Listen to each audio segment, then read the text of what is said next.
আমাদের নবীর কি পরিমাণ দাম, যে নবীর আলোচনা যখন আল্লাহ তাআলা দুইটা সেমিনার করছিলেন। এক সেমিনারের মধ্যে আমরা মানুষগুলো সবাই ছিলাম। পৃথিবীর এই জমিনের মধ্যে যা কিছু আছে আসমান জমিনের মাঝে একটা সেমিনারে সবাই ছিল। আল্লাহ তাআলা ওই সেমিনারে জিজ্ঞেস করছিলেন যে আলাস্তু বিরব্বিকুম, আমি কি তোমাদের প্রভু নয়? তখন আমরা সবাই বলছিলাম বালা, যে হ্যাঁ আপনি আমাদের প্রভু। দ্বিতীয় সেমিনার করছিলেন আল্লাহ তাআলা 313 জন নবীকে নিয়ে। নবী এবং রসুল ছিলেন 313 জন। তো 313 জন নবী রসুলের যে সেমিনার ছিল, ওই সেমিনারের প্রধান বিষয়বস্তুই ছিল আমাদের নবী মুহাম্মদ সাল্লাল্লাহু আলাইহি ওয়াসাল্লামের ডঙ্কা বাজানো। সমস্ত নবী রাসূলদেরকে এটা জানায় দেওয়া যে আপনাদের পরে একবারে শেষে একটা নবী, একটা রসুল আমি পাঠাবো, যেই রসুলের পরে আর কোনো নবী রসুল আসবে না, যিনি হবেন খাতামুন নবিয়্যিন। ওনার পরে আর কোনো নবী রসুল আসবে না। আপনারা দুনিয়াতে আগে যাবেন এবং আপনারা দুনিয়া থেকে চলে আসার পরে আমার নবীকে আমি দুনিয়াতে পাঠাবো। আপনারা এখানে যারা আছেন, আপনারা আপনাদের উম্মতদেরকে বলে দিবেন আমার নবী যাওয়ার পরে তারা যেন আমার বন্ধুকে দিন ইসলাম প্রচারের জন্য সাহায্য করে। তো তখন সমস্ত আম্বিয়ায়ে কেরাম নবী রাসূলরা বলছিলেন যে অবশ্যই আমাদের নবী দুনিয়াতে আসলে তারা সাহায্য করবে তাদের উম্মতদের মাধ্যমে। তো আমাদের নবী আসলেন এমন এক সময়, এটা রবিউল আউয়াল মাস, প্রথমেই বললাম না রবিউল আউয়াল মাস, যেই মাসে নবী আসছে, আবার এই মাসেই নবী আলাইহিস সালাতু ওয়াস সালাম দুনিয়া থেকে বিদায় নিয়ে চলে গেছে। তো নবী আলাইহিস সালাতু ওয়াস সালামের আলোচনা যখন করা হবে, আমরা অনেকেই শুনছি না যে সিরাতুন নবী মানে কি? বলে নবী আলাইহিস সালাতু ওয়াস সালামের জীবন চরিত্র। নবী আলাইহিস সালাতু ওয়াস সালাম কেমন ছিলেন, তার আচার আচরণ কেমন ছিল, তার চলাফেরা কেমন ছিল। তো নবী আলাইহিস সালাতু ওয়াস সালামকে আল্লাহ তাআলা এই জমিনের জন্য রহমত করে প্রেরণ করছে। আল্লাহ বলে ওয়ামা আরসালনাকা ইল্লা রাহমাতাল লিল আলামিন, সূরা আল আম্বিয়ার 107 নম্বর আয়াতে আল্লাহ বলে আমি নবী মুহাম্মদ সাল্লাল্লাহু আলাইহি ওয়াসাল্লামকে এই জগৎবাসীর জন্য, শুধু আমাদের মানুষ নয় বরং আমরা মানুষ ছাড়াও যত প্রাণীকুল আছে সমস্ত জগৎবাসীর জন্য আল্লাহ আমাদের নবীকে রহমত করে প্রেরণ করছে। আপনারা কথা বুঝতেছেন না আমার? সুবহানাল্লাহ, আলহামদুলিল্লাহ, আল্লাহু আকবার কিছুই নাই, কথা বুঝেন নাই? আমরা কেমন নবীর উম্মত? বলে যেই নবীকে আল্লাহ আসমান জমিনের সব কিছুর জন্য রহমত করে প্রেরণ করছে। এই নবীর আলোচনা যখন আল্লাহ ওই 312 জন নবী রাসূলের সামনে করতেছিলেন, তো ফাতারাদাত তাওরাত, মুসা আলাইহিস সালাম তাওরাতকে এক সাইডে রাখছে। এক সাইডে রাখার পরে আল্লাহর কাছে আবদার করছে, আল্লাহ আমাকে নবী বানায়ো না, যে নবীর আলোচনা করলা উম্মতে মুহাম্মাদি, নবী মুহাম্মদকে সৃষ্টি করবা, ওই নবীর উম্মত হয়ে আমাকে দুনিয়াতে পাঠায়। ফাতারাদাত তাওরাত, তাওরাতকে এক সাইডে রেখে দিছে। আমাদের আলোচনা শুনে আমরা কেমন দামি? বলে কিয়ামতের ময়দানে নবী আলাইহিস সালাতু ওয়াস সালাম মাকামে মাহমুদের সেজদারত অবস্থায় থাকবে। তো নবী আলাইহিস সালাতু ওয়াস সালামকে আল্লাহ বলবে ইরফা রাসাক, নবী আপনি মাথা উঠান, সালতু উতা শাফি তু শাফা। আজকে কিয়ামতের ময়দানে শুধু একমাত্র আপনি নবী যিনি আমি আল্লাহর কাছে সুপারিশ করতে পারবেন। আপনি নবী মুহাম্মদ সাল্লাল্লাহু আলাইহি ওয়াসাল্লাম ছাড়া দুনিয়ার কোনো নবী রাসূল, দুনিয়ার কোনো মানুষ আমি আল্লাহর কাছে কোনো সুপারিশ করতে পারবে না। ওই যোগ্যতা, ওই ক্ষমতা আমি আল্লাহ দেই নাই, যেটা আপনাকে আমি দিছি, আপনি মাথা উঠান। তো নবী আলাইহিস সালাম মাথা উঠাবে, আল্লাহ নবীকে বলবে শাফি, আপনি আমার কাছে সুপারিশ করেন। নবী আলাইহিস সালাতু ওয়াস সালাম এরকমভাবে সুপারিশ করা শুরু করবে। আবু বকর রাদিয়াল্লাহু তাআলা আনহুকে দিয়ে বিচার কার্য আল্লাহ শুরু করে দিবে। এসব আলোচনা যখন সমস্ত নবী রাসূলরা শুনছে, তো নবীদের আগে উম্মতে মুহাম্মাদি জান্নাতে যাবে। নবীদের হিসাব নিকাশ পরে হবে। বলে আমি উম্মতে মুহাম্মাদি, আমার হিসাব আল্লাহ তাআলা কিয়ামতের দিন সমস্ত 312 জন নবী রাসূল তাদের উম্মতদের আগে আমাদের হিসাব আল্লাহ নিবে। আমাদেরকে জান্নাত জাহান্নাম ফায়সালা হওয়ার পরে এরপরে নবী রাসূলের হিসাব শুরু করবে আল্লাহ। এই কথা শোনার পরে মুসা পয়গম্বর আল্লাহকে বলে, আল্লাহ আমাকে নবী না বানায়া উম্মতে মুহাম্মাদি বানায়া দাও। তো আল্লাহ বললেন সম্ভব না, তোমাকে কিতাব দেওয়া হবে, তোমাকে নবী বলে পাঠানো হবে দুনিয়াতে। মুসা আলাইহিস সালাতু ওয়াস সালাম তখন আল্লাহকে বললেন, আল্লাহ এই নবীর উম্মত তো হওয়ার সুযোগ নাই, তবে এই নবীর যারা উম্মত হবে তাদের আওয়াজটা তাদেরকে কি দেখা যাবে কিনা? তো তখন আল্লাহ বললেন, দেখা তো যাবে না, কিন্তু উম্মতে মুহাম্মাদির আওয়াজ আমি আল্লাহ তোমাকে শোনায় দিতে পারি। আবার বলি, আল্লাহ দুইটা সেমিনার করছিলেন, একটাতে আমরা মানুষ টানুষ সবাই ছিলাম, দ্বিতীয় সেমিনার ছিল শুধু নবী রাসূলদের। নবী রাসূলদের ওখানে যখন আমাদের নবীর প্রশংসা আল্লাহ করতেছিলেন, তো মুসা আলাইহিস সালাতু ওয়াসসালাম বলতেছিলেন আমাকে উম্মত বানায়া দেন। এক পর্যায়ে মুসা আলাইহিস সালাম বললেন উম্মত যেহেতু বানানো সম্ভব নয়, তাইলে ওই উম্মতকে একটু দেখায় দেন। আল্লাহ বললেন দেখানোও যাবে না, তাহলে একটু উম্মতের আওয়াজটা শোনায় দেন। কি আওয়াজ শুনতে চাই কে? বলে নবী। যেই নবীকে আল্লাহ কিতাব দিয়ে দুনিয়াতে পাঠাবে, ওই নবী উম্মতে মুহাম্মাদের আওয়াজ শুনতে চায়। তখন আল্লাহ তাআলা আমাদেরকে ডাক দিছিলেন ইয়া উম্মাতা মুহাম্মদ। তখন আমরা জবাব দিছিলাম আল্লাহুম্মা লাব্বাইক ওয়া লাব্বাইক ওয়া সাদাইক। আল্লাহ তাআলা যখন আমাদেরকে ইয়া উম্মাতা মুহাম্মদ বলে ডাক দিলেন, তখন আমরা সমুচ্চরে সবাই জবাব দিয়েছিলাম লাব্বাইক লাব্বাইক ওয়া সাদাইক আল্লাহুম্মা লাব্বাইক। তখন মুসা আলাইহিস সালাতু ওয়াসসালাম আল্লাহকে বলতেছে আল্লাহ, এত সুন্দর আওয়াজ, এত সুন্দর গঠন প্রণালী শব্দ দিয়ে যে কেউ ডাকতে পারে লাব্বাইক আল্লাহুম্মা লাব্বাইক, এটা মানে কি? লাব্বাইক মানে উপস্থিত, আল্লাহুম্মা লাব্বাইক, আল্লাহ আপনার সামনে আমরা উপস্থিত। ওয়া সাদাইক, এবং আপনার সৌভাগ্য, আপনার প্রশংসা আমরা উম্মতে মুহাম্মাদিরা করতেছি। মুসা আলাইহিস সালাতু ওয়াসসালামের এই ডাকটা বড় ভালো লাগছে, আল্লাহকে জানায় দিছে আল্লাহ এরকম আওয়াজ আর এরকম শব্দ চয়নের আওয়াজ ইতিপূর্বে আমি মুসা কখনো শুনি নাই। তো আল্লাহ তাআলা মুসা আলাইহিস সালাতু ওয়াসসালামকে বললেন যে এই ডাকটা, এই আওয়াজটা যেহেতু তোমার ভালো লাগছে, তো এই আওয়াজকে আমি আল্লাহ কিয়ামত পর্যন্ত বাধ্য করে দিলাম। যারাই আমার ঘর কাবা তওয়াফ করতে আসবে, তারাই এই শব্দ বলে বলে আমি আল্লাহকে ডাক দিবে, আমি আল্লাহর হাজিরা দিবে। হাজি সাহেব হজ করতে যায়, হজ করতে গিয়া কোন বলে লাব্বাইক আল্লাহুম্মা লাব্বাইক লা শারীকা লাকা লাব্বাইক। হ্যাঁ, তো এটা আসছে কোথায় থেকে? বলে ওই মুসা আলাইহিস সালাতু ওয়াসসালাম যে আমাদের ডাকটা শুনছিল, আমরা জবাব দিছিলাম আল্লাহকে লাব্বাইক আল্লাহুম্মা লাব্বাইক ওয়া সাদাইক ইয়া রাব্বাল আলামিন। তো ওইখান থেকে আল্লাহ বললেন তুমি মুসার পছন্দ হয়ে গেছে, মানে যাও এটাকে, এই ডাকটাকে আমি আল্লাহ কিয়ামত পর্যন্ত জমিনে চালু রেখে দিলাম। আমরা এমন দামি উম্মত ছিলাম যেই নবীরা পর্যন্ত উম্মত হওয়ার জন্য আল্লাহর কাছে আবদার করছে।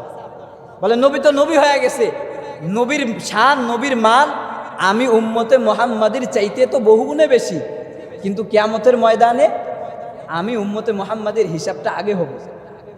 ওই নবী পর্যন্ত নাফসি নাফসি করতে থাকবে, কিন্তু আমাদের নবী হাবলি উম্মতি বলে আল্লাহর কাছে সুপারিশ করবে।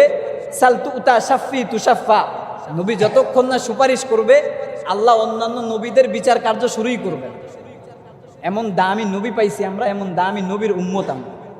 আর আল্লাহ তাআলাও তো কোরআনের মধ্যে জানায় দিছে আলহামদুলিল্লাহি রাব্বিল আলামিন। সূরা ফাতিহার শুরুর যে আয়াত, আল্লাহ বলে আলহামদুলিল্লাহি রাব্বিল আলামিন, সমস্ত প্রশংসা রব্বুল আলামিনের। রব্বুল আলামিন মানে কি? যিনি আসমান জমিন সব কিছুর মালিক। আসমান আর জমিনের এতদুভয়ের মাঝে যা কিছু আছে সব কিছুর মালিক আল্লাহ।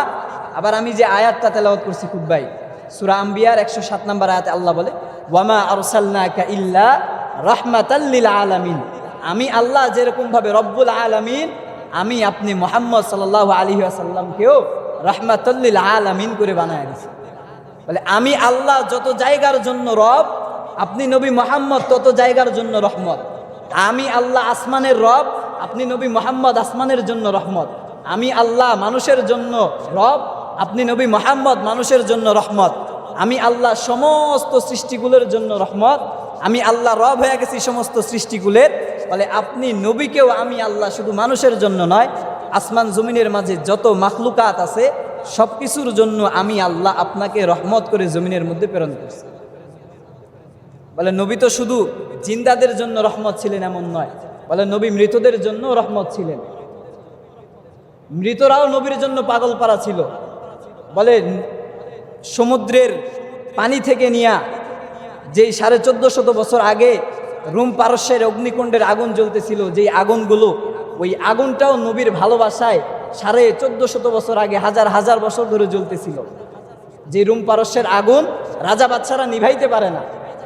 আমাদের নবী কেমন দামি নবী! নবী আলাইহিস সালাম বলে আমি মুহাম্মদ যখন দুনিয়াতে আসছি, তো আমি নবীর খতমে নবুওয়াতের এই আলোর আগমনের কারণে শত সহস্র বছর ধরে ওই অগ্নি যেই জ্বলতেছিল, আমি মুহাম্মদের আগমনের কারণে, আমি মুহাম্মদের সম্মানে ওই আগুনগুলো একা একাই নিভে গেছে। যে আগুনগুলো হাজার বছর ধরে রাজা বাদশারা নিভাইতে পারে না, বলে এমন এক মহামানবের আগমন হয়ে গেছে জমিনের মধ্যে। বলে রোম পারস্যের বাদশারা ওই আগুনগুলো নিভাইতে পারে নাই। আমার নবীর খতমে নবুওয়াতের আলো জ্বলছে, তো আগুন তার আলোকে নিভায় দিছে। বলে মুহাম্মদের মুআজিজায়, মুহাম্মদের সম্মানে আমি আমার আগুনকে গুটায় নিলাম। শুধু আগুন বলে না, না শুধু তো আগুন নয়, নবী আলাইহিস সালাতু ওয়াস সালামের মা আমেনা বলে যে এই মুহাম্মদ যখন আমার পেটে ছিল সাল্লাল্লাহু আলাইহি ওয়াসাল্লাম, আমি আমেনা যখন কূপের মধ্যে পানি নেওয়ার জন্য যাইতাম, কূপের পানি কি উপরে থাকে না নিচে থাকে? নিচে থাকে না? কূপের পানি নিচে থাকে। আমেনা বলে মুহাম্মদ যখন আমার গর্ভে আসলো, আমি যখন কূপের মধ্যে পানি নিতে যাই, তো কূপে যায় দেখি আমি আমেনা যাওয়ার আগে আমার ছেলে মুহাম্মদের মুআজিজায়, মুহাম্মদের সম্মানে কূপের পানিগুলো উপরে উতলাইতে থাকে। আমেনা রাদিয়াল্লাহু আনহা বলে যে আমি আমেনা তো শুধু নয়, বরং আমার সাথে সাথে মক্কার সব মহিলারা আমার মুহাম্মদের বরকতে পানিগুলো নিতে থাকে। পানি কেমন যেন বলতে থাকে, আমেনা তুমি তো আসার দরকার ছিল না, তোমার পেটে এমন একজন মহামানবের আগমন ঘটতেছে, তুমি যদি আমাদেরকে বলতা তো আমরা কেমন যেন তোমার বাড়িতে গিয়ে তোমার বর্তনগুলো ভরায় দিয়ে আসতে। আমার নবীকে তো ওই রুম পারস্যের আগুনও ভালোবাসে, আমার নবীকে জমজমের কূপের পানিও ভালোবাসে, বলে আমার নবীকে আগুন আর পানি তো শুধু ভালোবাসে না, বলে নবী আলাইহিস সালাতু ওয়াস সালামকে জানদার, যাদের জান আছে, যাদের জান নাই, যাদের ভিতরেই প্রাণ আছে, প্রাণদার সমস্ত কিছু আমার নবীকে ভালোবাসে। মরা খেজুর গাছও আমার নবীকে চিনছে, জিন্দা গাছগুলো আমার নবীকে চিনছে। হযরত আনাস রাদিয়াল্লাহু তাআলা আনহু থেকে বর্ণিত হাদিসের মধ্যে আসছে, আল্লাহর নবী একদিন জঙ্গল দিয়ে যাচ্ছিলেন, নবীর ইস্তেঞ্জার প্রয়োজন হয়েছে। তো ওইখানে নবী আলাইহিস সালাতু ওয়াস সালাম হায়া শরমওয়ালা নবী বা আদবওয়ালা নবী আমার। তো নবী আলাইহিস সালাম তখন আনাস রাদিয়াল্লাহু তাআলা আনহুকে বলছে যে আমি তো আমার জরুরত পূরণ করব, তুমি গাছগুলোকে বলো যে গাছগুলো যেন আমার জন্য বেড়া হয়ে যায়। তাআলিয়া সাজার, নবী গাছকে ডাক দিতে দেরি হয়েছে, গাছ মানুষকে যেরকম ডাকলে মানুষ এসে যায়, নবী তাআলিয়া সাজার বলতে দেরি, গাছগুলো নবীর সামনে এসে বেড়া হয়ে দাঁড়ায় যেতে দেরি করে না। নবী আলাইহিস সালাতু ওয়াস সালামের হাজত শেষ হয়ে গেছে, নবী আবার যখন চলে যাওয়ার জন্য বলছে, গাছ যেভাবে মানুষ হেঁটে হেঁটে আসে মানুষের মতো আসলো, আবার মানুষের মতো নবীর জরুরত শেষ চলে গেছে। আনাস রাদিয়াল্লাহু তাআলা আনহু বলে নবীর জরুরত শেষ হওয়ার পরে আমি আনাস সেখানে গিয়া দেখলাম, মা ওয়াজাদতু ইল্লা রাইহাহা, আমি সেখানে গিয়া সুঘ্রাণ ছাড়া আর কোনো কিছু অবশিষ্ট পাইনি। নবী আলাইহিস সালামের জরুরত সারা মাত্র জমিন খেয়ে ফেলছে, গাছে খেয়ে ফেলছে। বলে নবী আলাইহিস সালাতু ওয়াস সালামকে জানদাররা তো ভালোবাসেই, বলে মুদ্রা খেজুর গাছ যে মারা গেছে, জান নাই, যে খেজুর গাছে নবী আলাইহিস সালাতু ওয়াস সালাম হেলান দিয়ে খুতবা দিতেন, এই খেজুর গাছ কান্না শুরু করছে। নবী আলাইহিস সালামের যখন মসজিদে নবী হয়ে গেল, তো তখন এই খেজুর গাছ ছেড়ে যখন নবী নতুন মেম্বারে উঠছে, তো ওই খেজুর গাছ কান্না শুরু করছে। আব্দুল্লাহ ইবনে আব্বাস রাদিয়াল্লাহু তাআলা আনহু বলে ওই খেজুর গাছের কান্নাটা ছিল শিশু বাচ্চার মতো, মায়ের কোল থেকে বেরোয় শিশু বাচ্চা যেভাবে কান্না শুরু করে ওই রকম কান্না শুরু করছে। বলে জানওয়ালা গাছ তো আমার নবীকে চিনছে, গাছ আমার নবীর কথা শোনে, গাছ নবীর হুকুম মতো এদিকে আসে ওদিকে যায়, যেই গাছের প্রাণ নাই ওই প্রাণহীন গাছটাও আমার নবীর জন্য পাগল। কূপের পানি আমার নবীকে চিনল, যেই রুম পারস্যের 1400 বছর আগে হাজার হাজার বছর ধরে অগ্নিকুণ্ড জ্বলতেছিল, যে আগুন রাজা বাদশারা নিভাইতে পারে নাই, ওই আগুন আমার নবীর সম্মানে বন্ধ হয়ে গেল। দুঃখের বিষয় আর আফসোসের বিষয় হলো, গাছ চিনলো, মাছ চিনলো, পাখি চিনলো, পশু চিনলো, সব নবীকে চিনলো, কিন্তু আমি আপনি, আমরা যারা আশরাফুল মাখলুকাত হইলাম, আমরা যারা হাসরের ময়দানে নবী আলাইহিস সালাতু ওয়াস সালাম রসুলদের আগে আমরা যারা জান্নাতে যাব, আমি উম্মতে মুহাম্মাদি শ্রেষ্ঠত্ব এ কারণে হলাম যে আমি নবী মুহাম্মাদের উম্মত সাল্লাল্লাহু আলাইহি ওয়াসাল্লাম। আমার শ্রেষ্ঠত্ব কেন বলেন? জুইলাত সুফুফুনা কা সুফুফিল মালাইকা, মুসলিম শরীফের হাদিস। আল্লাহ নবী বলে যে এই যে আমার উম্মত যারা হয়েছে, আমরা নামাজের কাতারে দাঁড়াই না লম্বা করে, এই যে নামাজের লম্বা কাতার দেখতেছেন, আল্লাহ নবী বলে জুইলাত সুফুফুনা কা সুফুফিল মালাইকা, আমার উম্মত তোমরা এই নামাজের কাতার তো ঈদগাহ পাড়ার মানুষের নামাজের কাতার দেখো, কিন্তু এই নামাজের কাতারটা আমার আল্লাহর কাছে কাসুফুফিল মালাইকা, ফেরেশতাদের নামাজের কাতারের চাইতেও আল্লাহর কাছে বহু গুণে দামি। ওয়া জুইলাত লানাল আরদু কুল্লুহা মাসজিদা, আমি নবী মুহাম্মাদের উম্মত হওয়ার কারণে আল্লাহ তোমাদেরকে পুরা জমিনটা মসজিদ বানায় দিছে, পুরা জমিন মসজিদ বানায় দিছে। যেখানে পবিত্র জায়গা পাও সেখানেই সেজদা দিলে আল্লাহ কবুল করে নিবে। মুসা আলাইহিস সালাতু ওয়াস সালামের জামানায় ছিল না, ঈসা আলাইহিস সালাতু ওয়াস সালামের জামানায় ছিল না, অন্যান্য নবীদের জামানায় ছিল না। বলে নির্দিষ্ট ইবাদতগাহ থাকবে, যেখানে না গেলে ইবাদত কবুল হবে না। যেরকম এই যে মসজিদে আসা লাগবে, সেজদা দেওয়া লাগবে, তাইলে আল্লাহ কবুল করবে। এটা অন্যান্য নবীদের জামানায় ছিল, কিন্তু আমি না উম্মতে মুহাম্মাদি, আমি না আল্লাহর বন্ধু, আল্লাহ সব জায়গার জন্য রব, আমি এমন নবীর উম্মত, আমার নবী সব জায়গার জন্য রহমত। এই সম্মানের কারণে আল্লাহ ওয়াজুআলাত লানাল আরদু কুল্লুহা মাসজিদা, জমিনের সব জায়গা মসজিদ বানায় দিল। রিক্সা চালক, ভ্যান চালক যেখানে আছে ভ্যানের উপরে নামাজ পড়লে নামাজ কবুল করে নেবে, দোকানদার দোকানে আছে দোকানে নামাজ পড়লে কবুল করে নেবে, কৃষক মাঠে কৃষি কাজ করতেছে পবিত্র জায়গা দেখে সেজদা দিলে কবুল করে নেবে। আল্লাহ বলে এই সম্মান, এই মুআজিজা, এই মর্যাদা কেন দিল? বলে নবী মুহাম্মদ সাল্লাল্লাহু আলাইহি ওয়াসাল্লামের কারণে। যে কথা বলতেছিলাম যে মেম্বার মুর্দা গাছ আল্লাহর নবীর জন্য কান্না শুরু করছে। তো ওই মেম্বার যখন কাঁদতেছে, আব্দুল্লাহ ইবনে আব্বাস রাদিয়াল্লাহু তাআলা আনহু বলে আল্লাহর নবী নতুন মেম্বার থেকে নেমে ওই খেজুর গাছ, মরা খেজুর গাছের কাছে গিয়ে খেজুর গাছটাকে জড়ায় ধরছে। খেজুর গাছকে যখন জড়ায় ধরছে, নবী আলাইহিস সালাম বলতেছিলেন, হাত বুলায়া বুলায়া খেজুর গাছকে বলতেছিলেন যে তুমি কিয়ামত পর্যন্ত জীবিত থাকবা, ফল দিতে থাকবা, যত হাজী সাহরা এখানে হজ করতে আসবে তোমার গাছের ফল খাবে। এই কথা যখন নবী বলছে, তো খেজুর গাছ, মরা খেজুর গাছ আরো কান্না শুরু করছে। তো নবী আলাইহিস সালাম বুঝতে পারছে যে এই খেজুর গাছের ভালোবাসা, আমি নবীর সঙ্গে জান্নাত পর্যন্ত যাইতে চাই। নবী তখন খেজুর গাছ, ওই মরা খেজুর গাছকে জানায় দিলেন যে তোমার এই ভালোবাসার বহিঃপ্রকাশ শুধু জমিনেই নয়, বরং কাল কিয়ামতের ময়দানে তুমি আমার সঙ্গে থাকবা, আমার সঙ্গে তুমি আমার জান্নাতে আমার সঙ্গে থাকবা। একটা মরা খেজুর গাছ, তার ভালোবাসার কারণে নবী এত পাগল হয়ে গেল। নবী ঘোষণা দিয়ে দিল, যাও কাল কিয়ামতের ময়দানে তুমি আমার সাথে দাঁড়াবা, আমি যে জান্নাতে থাকবো ওই জান্নাতের মধ্যে তুমি আমার সাথে থাকবে। বলে মরা খেজুর গাছ আমার নবীকে চিনছে, কূপের পানি আমার নবীকে চিনছে, রুম পারস্যের আগুন আমার নবীকে চিনছে, জীবিত গাছ আমার নবীকে চিনছে, কিন্তু আমি আকলমান, গাছের কি কোনো বিবেক আছে? গাছ কথা বলতে পারে? গাছ হাঁটাচলা করতে পারে? পারে না। তো মাছও কথা বলতে পারে না, বিবেকবান প্রাণী নয়। কিন্তু যে আল্লাহ আমাদেরকে সুস্থ বিবেক দিল, সবই বুঝি, সবই দেখি, সবই শুনি, সব কিছু এই হিতাহিত জ্ঞান, ইহসাস শক্তি যে আল্লাহ দিল, দেওয়ার পরে আল্লাহ এত এত গুণাবলী দিয়ে আল্লাহ শ্রেষ্ঠ বানায় দিল। এরপরে আল্লাহ শুধু বলল যে আমি আল্লাহর ইবাদত করো, মান আতাআনি দাখালাল জান্নাহ ওয়া মান আসানি ফাকাদ আবা। নবী আলাইহিস সালাম লম্বা এক হাদিসের মধ্যে বলছে যে যেই উম্মতেরা আমি নবীর অনুসরণ করবে, যে তারাই আমি নবীর সঙ্গে জান্নাতে যাবে। ওয়ামান আবা, আর যারা অস্বীকার করবে, যারা আমাকে মানবে না, যারা আমি নবীর সিরাত অনুযায়ী চলবে না, যারা আমি নবীর জীবন আদর্শ নিজেদের জীবনে বাস্তবায়ন করবে না, তো ওই মানুষগুলো হলো অস্বীকারকারী, ওই মানুষগুলো হলো জাহান্নামী, তারা আমি নবীর সঙ্গে জান্নাতে যাবে না।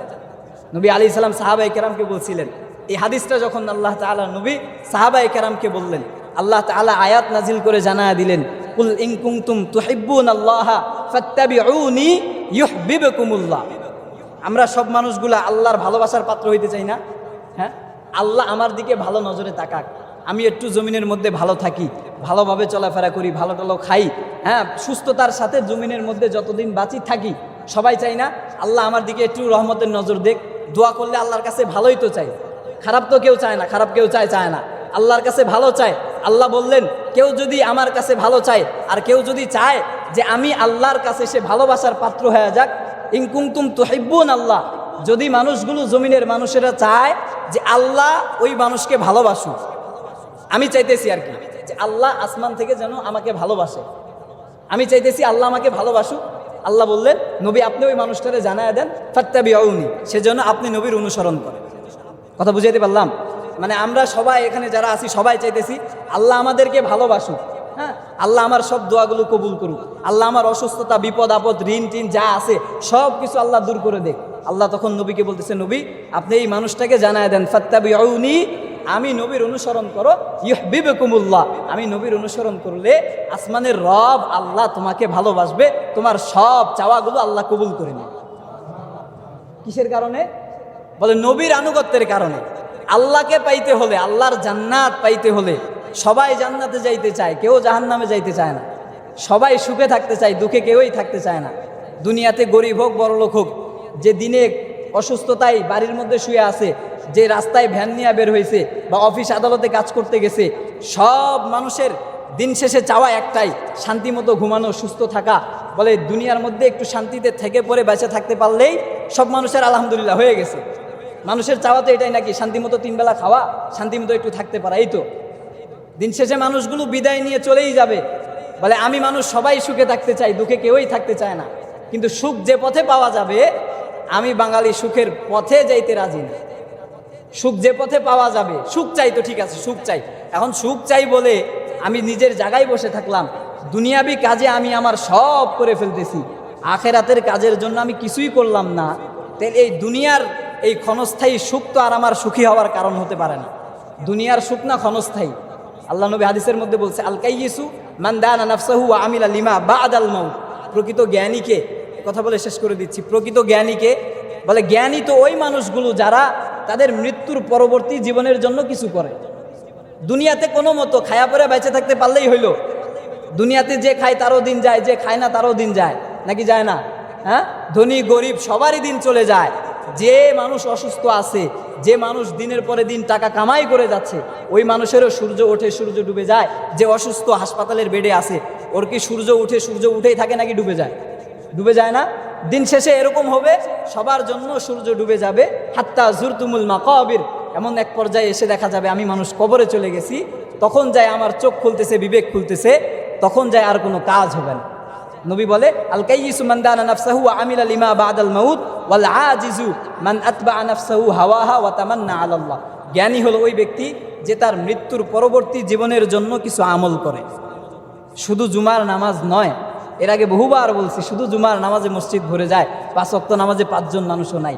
যেখানেই থাকেন, ওয়াজুআলাত লানা আরদু কুল্লুহা মাসজিদা, জমিনের সব জায়গা মসজিদ। আমরা উম্মতে মুহাম্মাদি, এটা আমাদের শ্রেষ্ঠত্ব, এটা আমাদের পাওনা, আল্লাহর পক্ষ থেকে আমরা পাইছি নবীর উম্মত হিসেবে। আমরা যে যেখানে থাকবো সেখানেই আমার আখেরাতের জন্য, আমার পরপারের জন্য যদি আমি কিছু পুঁজি নিয়ে যাইতে পারি, নবীর ভাষায় আমি প্রকৃত জ্ঞানী হয়ে যাব। আর বল আজিজু মান আতবা নাফসাহু হাওয়া হাওয়া তামান্না আলাল্লাহ। আর নির্বোধ জ্ঞানহীন মূর্খ ওই ব্যক্তি যে নিজের মন যা চায়, মন চাইতেছে নামাজ পড়তেছে, মন চাইতেছে নাচ গান করতেছে, মন চাইতেছে নামাজ পড়তেছে না। জুমার নামাজে মন চাইলেও আসলো, না গেলে গ্রামের মানুষ কি বলবে, বাড়ির মানুষ কি বলবে, বাড়ির মানুষের জন্য, সমাজের মানুষের জন্য দেখানোর জন্য হলেও তো শুক্রবার অন্তত জুমার নামাজটা পড়া লাগবে। কিন্তু দেখানোর জন্য হলেও তো কবরের মধ্যে আমার ঈদগাপাড়া হরিরামপুরের একজন মানুষও দেখার জন্য হলেও আমার সাথে একটা রাত থাকার জন্য কি আমার এই হরিরামপুর ঈদগাপাড়ার কোনো মানুষ আমার সাথে কবরে যাবে? ভাই, কেউ তো যাবে না। ওয়ালিকুল্লি উম্মাতিন আজাল, আমরা প্রত্যেকেই উম্মতের একটা নির্দিষ্ট সময় আছে। আমি আমার সময় শেষ হয়ে গেলে আমি চলে যাব, ঈদগাপাড়ার মানুষ থেকেই যাবে, মাঝখান থেকে আমার সময় শেষ, আমি চলে গেছি। কে কি করলো ওইটা না দেখে আমি আমার জন্য কতটুকু করতেছি, আমি নবীর ভাষায় জ্ঞানী হচ্ছি নাকি নির্বোধ হয়ে যাচ্ছি। আল্লাহ তাআলা আমাদেরকে বুঝে এই কথাগুলোর উপর আমল করার তৌফিক দান করুন। আমরা যে যেখানে থাকি সেখানেই নিজের আখেরাতের জন্য নামাজ পড়ি, ভালো কাজ করি, মানুষকে কল্যাণের দিকে ডাকি, হুসনুল খুলুক, উত্তম আচরণ করি, নবীর উত্তম আদর্শের মাধ্যমে আমি আমার জীবনটা পরিচালনা করি। ইনশাল্লাহ আমাদের দুনিয়া আখেরাত উভয়কাল সফলতা হয়ে যাবে ইনশাল্লাহ।